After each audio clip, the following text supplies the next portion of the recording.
Hey y'all, it's Tabitha.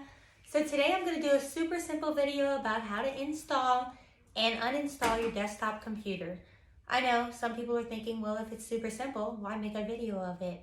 Because not everyone knows how to do it. There's people who've grown up without desktops, and there's people who's just getting their first desktops. So we get calls often about installing desktops, but we also get calls often about uninstalling their desktop so they can bring it in for troubleshooting. And today I'm going to go over different ports of installing the computer and hopefully clear up any questions that you may have. So right here we have the monitor or the screen. This is a 24-inch monitor. It's usually measured from here to here. And then we have the desktop or the tower. So whenever you're having computer problems and we say bring it in, bring the tower in, this is all that we need. So a lot of this video will be filmed from the ground because as technicians, we do a lot of sitting on the ground and climbing under desk, and today is no different. So to take your computer apart, you usually have a screw on the back of the desktop, and I've simply unscrewed it, and then the wall should slide off of your desktop where you can see the inside. And we are not troubleshooting the inside of a computer today. We are just installing it. So I'm going to give you a quick look. There's a power supply, motherboard, some hard drive, some RAM, all that good stuff. Right in front of me, I have the tower or the desktop, which I just showed you the inside of with all the brains and the goods and the speed and the memory. And now I'm showing you what the outside looks like. So usually on the front of the desktop, of course, everyone's gonna have a power button. Mine's at the top. Some people's are on the front. You just gotta look around for it and you'll have the power button. Some people will still have a CD or disk drive. A lot of computers are doing away with that now due to a lot of digital downloads. So you would either have to make sure that the computer you are buying has it, you can add it, or you'll just simply have to buy a USB external to plug in. They do have those. They range from $25 to $40. They're not expensive, and it's a USB external CD-ROM. You can just plug it in when you need it. They usually have some ports on the front, and this one has SD cords, USBs, headphone jack, and when you flip it over to the back, they're gonna have a lot more ports. A lot of people are like, whoa, what is this? So the back of this computer has, this is where you plug in the power supply. I was gonna say 2 words at one time. So again, I told you, nailed the first video, gonna choke on the second video. This is where I plug in my power supply. Now, for some reason or another, this tower was made with a power supply that also fits for like laptops. This isn't what a normal plug-in for a desktop power supply is. The normal plug-in for a desktop power supply looks like this. You will plug this into your computer. You will plug this into the wall. Computer, wall. This is for normal desktops. Whenever you bring your tower to us, you don't have to bring this. Keep this at home. Just unplug it from the back. We have plenty. We use our own. So back to this. Then you will have what you will plug your monitor into. A lot of new desktops are just coming with a display port, which I do not have on the back of this computer. My options are VGA or HDMI.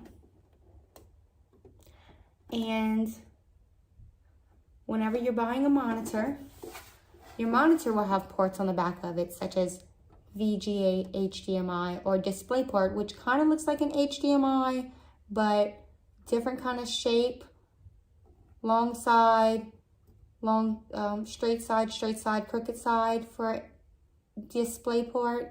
And then you'll have USBs, and Ethernet will always look like the phone cable. And again, some audio and mic jacks. Down here on some computers, you have space where you can add more video cards so you can have like dual display or faster, better graphics, such as that. Back up here, I wanted to talk about the USB port some more.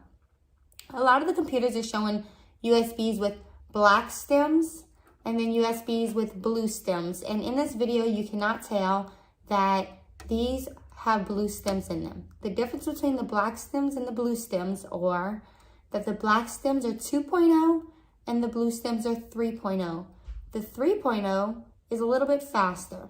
So I always recommend that if you're running backups from an external hard drive or you have a device that you have plugged in, such as a printer USB, and it's still using USB and not USB-C, plug it into the 3.0 because they need more power, they need faster speed.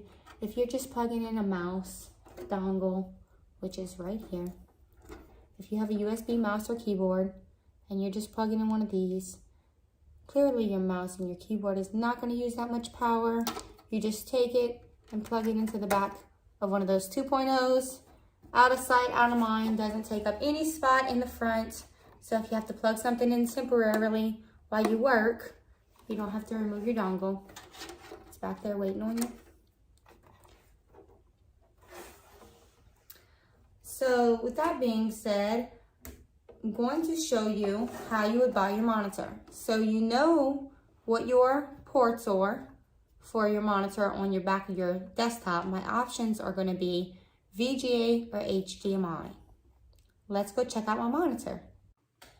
So right here I have my monitor. I have a 24-inch. Monitors are measured from corner to corner, just like TVs. I think 24-inch, in my opinion, is the best for office use. It's not too big, not too small.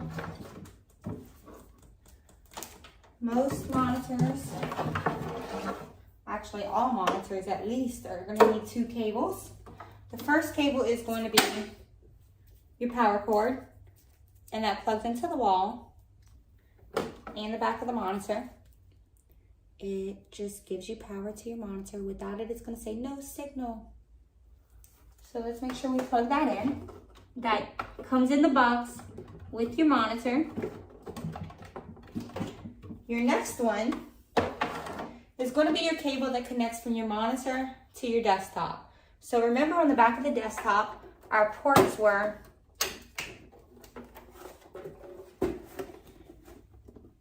VGA and HDMI.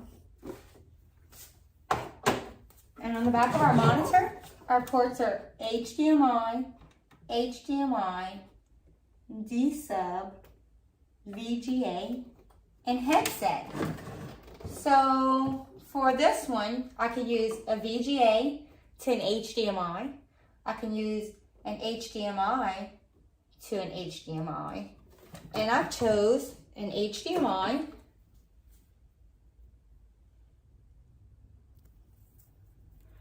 to an HDMI to keep it simple. Short and sweet, but I could have chose a VGA. So first I'm going to plug in the back of the monitor. Make sure you plug it in the right way. It only goes one way. It should go in so simple. Then turn around the monitor. Now I have what connects to the back of the desktop and what connects to the wall. That's the only 2 cables that I need. And I'm going to go ahead and plug in the monitor behind here.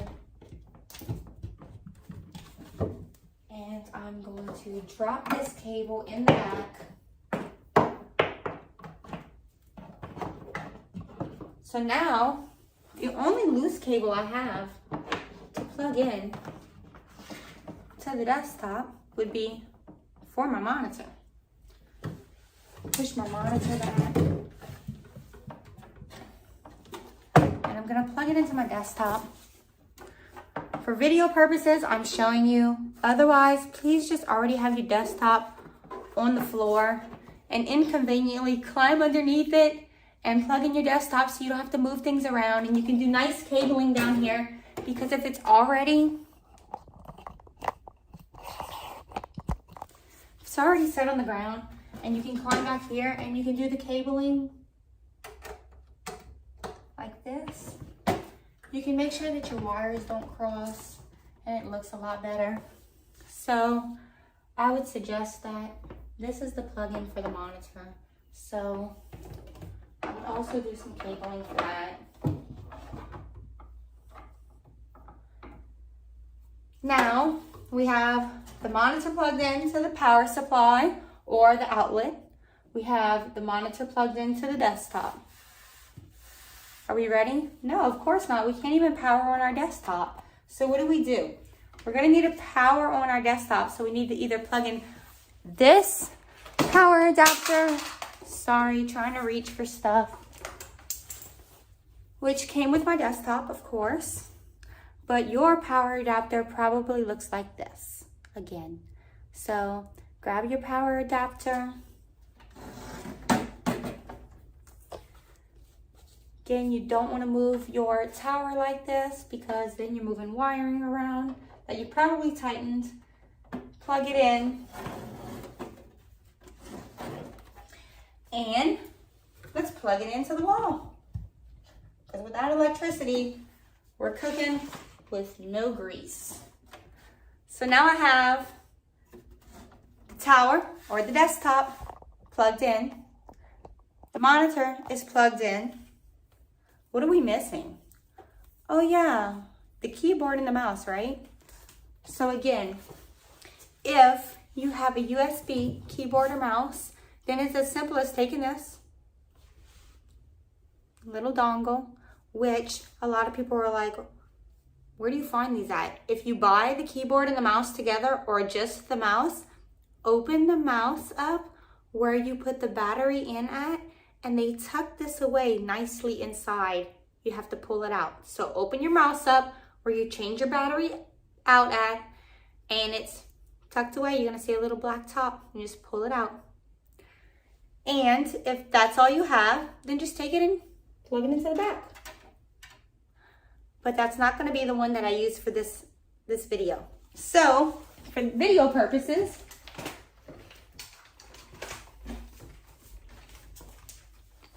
also, I have a little mouse to show you. So if I open it up where the battery goes in at,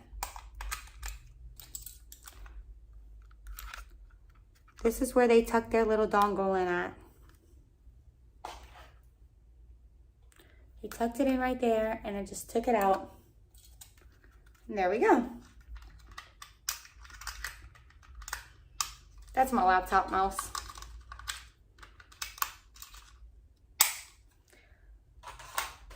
For video purposes, we're going to use a wired keyboard and a wired mouse. So we have, let's see.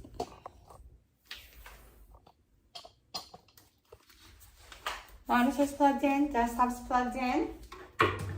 Keyboards goes right in front, and I'll put, again, the cabling in the back. This is what I would plug into the 2.0, which is the black stemmed USB, because it does not need a lot of speed. And if you notice that USBs, let me grab the other one. USBs are built one way. They have a thick plastic piece right here and a hollow piece right here. And when you plug it in, they're gonna have either the black or the blue stem go right into the hollow piece. Most of us, we plug it in the wrong way the first time. And then we go to plug it in again and that's the wrong way too. So then we plug it in the third time and we realize that the first time was really the right time. We just didn't do it the right way. So whatever you do, don't force it. These little USB things get us. Don't force it. Just make sure that you're plugging it in correctly. I've had people come in and they've broken the stems inside of their desktop because they were like, I don't know why it didn't fit. So let's not do that. With these, it's not temporary. It's not something you're gonna keep unplugging and plugging in. So you kind of want the cable out of sight, out of mind. So it goes in the back, in the black stemmed one. And then this is the wired mouse. I'm sure you've all seen these from 1986 probably, the year I was born. Go ahead, do the math. I'm gonna put the mouse on this side. Drop the cable in the back. Plug it in. Again, it's USB as well. I'm gonna plug it in. Push my desktop back. And now I have the desktop, the monitor, keyboard, and mouse. I think I'm ready to go. Besides this, I would suggest that you take your little red tie wraps that you save in the drawer and you tie wrap this to the side so it's not in the way. And let's see if this baby powers up. Moment of truth, always the moment of truth. Okay, so if you would have any monitor problems right now, it would pop up and say, no signal, no cable detected. If I unplugged it right now, it would say no signal or no cable detected. I'm just getting it all on. So power, make sure you press the power button. Always find where your monitor buttons are. Sometimes they're down here, sometimes they're on the side, sometimes they're hidden on the back. So find out, because you'll have power, you usually have menu, and you usually can change your input buttons. Mine has to be set to HDMI. Sometimes you have to change it to be set to VGA. So if it's no cable detected, you obviously need to check your cabling. And of course, if your cabling is correct and your monitor is plugged in, then as long as you press the power button on the tower, there you go. Everything should come up just fine. Making these videos and rewatching them, I would like to add a couple of things. I would suggest not keeping your computer on the ground. If you live in areas that can flood when it rains, maybe get something. They do sell little stands to put it in. So this isn't my normal workstation. This is temporary, that's why it's on the ground. Also, I would not recommend plugging directly into an outlet because of power surges, electrical strikes. It's just safer to plug into a battery backup or a surge protector to have one more layer of protection for your computer. That doesn't guarantee something bad won't happen, but it is helping to protect it and not make it as vulnerable. And then lastly, do not judge all that cabling in the back. That's not how I do it, Sha. It would definitely be a lot cleaner than that. I would go pull out my mama's bread ties and I would get that fixed right up for you. And as my daughter told me, I have to say that you must like, share, and subscribe. Thank you for watching this video, and I hope this has helped plenty of y'all. And share with your mom, your dad, your uncle, your auntie,